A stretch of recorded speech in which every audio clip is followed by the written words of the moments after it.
After everything I've seen as a hospice nurse, here is what I would want if I were placed on hospice. Having a list of things you want and maybe don't want before you go on hospice is what's going to help you live better and die better. We plan for everything in life. We plan for weddings, we plan for trips, we plan for work, we plan for everything. Why are we not planning for something that as big as death? So having this list with you is definitely going to help you. And I have one too. Number one, and this is the most important, when I'm dying, even when I'm unconscious, you need to have The Office playing in the background. Be quiet, it can be loud, at all times. Specifically, I want seasons 1 through 4. I will take all the seasons, but those are my favorite. And I have to get the season in when Jim and Pam get together, so it has to be at least till 4. Also, why am I so obsessed with The Office? Great question. I don't know, because it's amazing. I mean, it's like my comfort. It puts me to sleep. If I can't sleep, I watch The Office instantly. And it's not because it's boring, it's because it's the most comforting thing to my heart. This is why I want this going at the end of my life. And everyone knows it, and now you do too. This truly is important because there are some people who just think just because someone's dying, they need to have like harp music playing in the background. And actually, that's all fine and good if that's actually who they are. It's important to know what your loved one would want. This is why it's important to plan it, because they can tell you what they want if you just ask them before they die. At the end of the day, if they didn't plan this, just go by their personality. Were they listening to harp music in their daily lives? If they weren't, don't play it. Just create an environment that you think they would like. Now, the number one thing, do not give me IV fluids at the end of life. You know I preach about this. And everyone in my life, including my healthcare workers and my family, will know when I stop eating and drinking,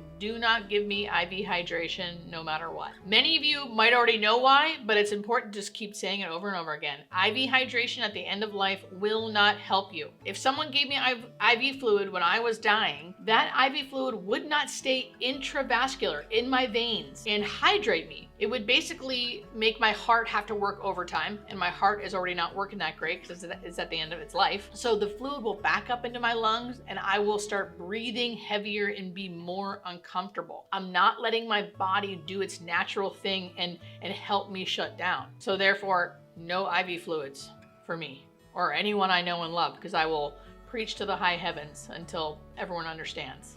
No IV fluids, end of life. Next, if I ever had a disease, something like a stroke, ALS, dementia, Parkinson's disease, Alzheimer's disease, where I stopped being able to eat and swallow on my own, and a doctor is saying, let's place a G tube or a gastric tube or a feeding tube, right, to feed me through my stomach, that's a no. That's a no from me, dog, as Randy would say.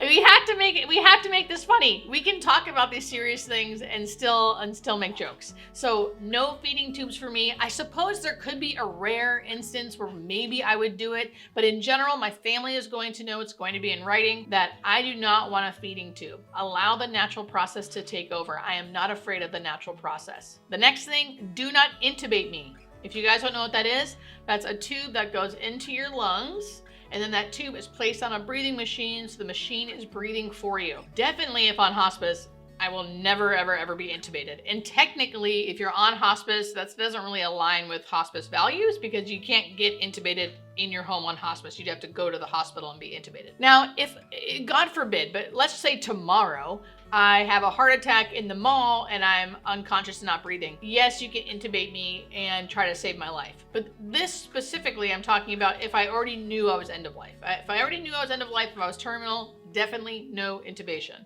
And FYI, this should be known. You guys need to decide this before coming on hospice, I think, personally. Now, you can be on hospice and be full code, which means you can get intubation and you can get CPR. People come onto hospice all the time being full code. Will we try to educate them to change that eventually? Yes, because you can't be full code and die naturally at home. Do you see? Why? So eventually we will try to change that so we can allow the natural process to happen. But generally speaking, you can be full code and be on hospice. CPR. No, I do not want CPR. Again, if this happens tomorrow where I'm a healthy 41-year-old and I'm in the mall and my heart stops, yes, you can give me CPR, please do. However, if I know I'm terminal, if I know I'm on hospice, never, ever give me CPR. Or if I'm just, let's say I'm an 85-year-old woman who's not on hospice and not dying yet anyway, I still would say no CPR, because the older you get, the harder on your body it's going to be. And most people who receive CPR do not live. Now, we see it differently in TV and movies, so we think it's like this easy thing and most people live from it. That is not true. It's very, very hard on your body. You're breaking ribs, you're breaking your chest. It can be really violent and painful. So no CPR for me. At the end of my life, you better be keeping me clean, safe, and comfortable. So that is something I want. My family either needs to give that to me, or I'm gonna pay someone to do it, or I'm gonna go to a nursing facility where they can do it. I need to be clean, safe, and comfortable, because because does there need to be because that's the only way that I wanna live. Clean, safe, and comfortable. So make sure you're checking my body. Make sure if I have urinated or had a bowel movement that you're cleaning me up and changing me. I don't care about having pants on. That's fine. I don't need pants, but at least cover me up and keep me respectable. This is a good one.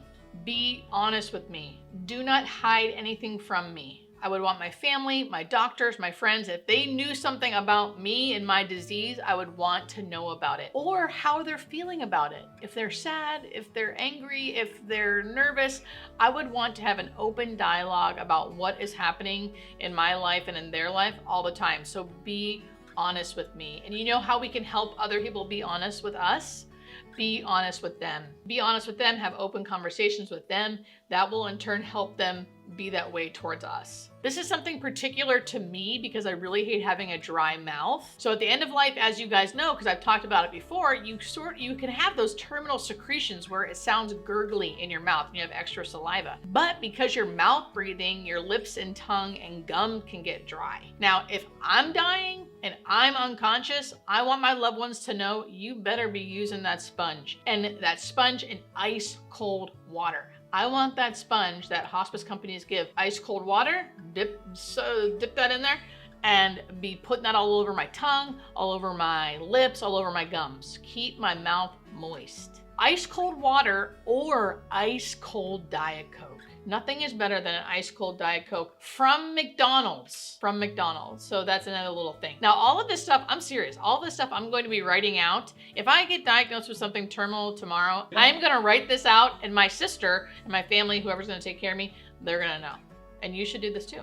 Be detailed. Be detailed. And lastly, speak to me like I am there. So many times, and I'm guilty of this too sometimes, when a person is actively dying, they're fully unconscious, I start speaking about them like they're not there. Now, I worked really hard at not doing this, so I don't do it much anymore, but I really wouldn't want that to happen around me if I was the one dying. So I try not to do that to other people as well. So if you're in the room and you're speaking about me, speak like I am hearing you. So speak to me. Everyone else in the room can hear what you're saying, so they'll be able to answer if they have to, but speak like I am fully awake and oriented around me, please. Also, I would suggest to do that for your loved ones. Speak to them like they can hear you. Don't speak about them in the room like they can't. Everyone's end of life journey is going to be different. It's always going to be difficult sometimes. It's always going to be sad sometimes. But the more we plan, the more we know about what we want, what others want, the better it's all going to go. It's already going to be a high stress time,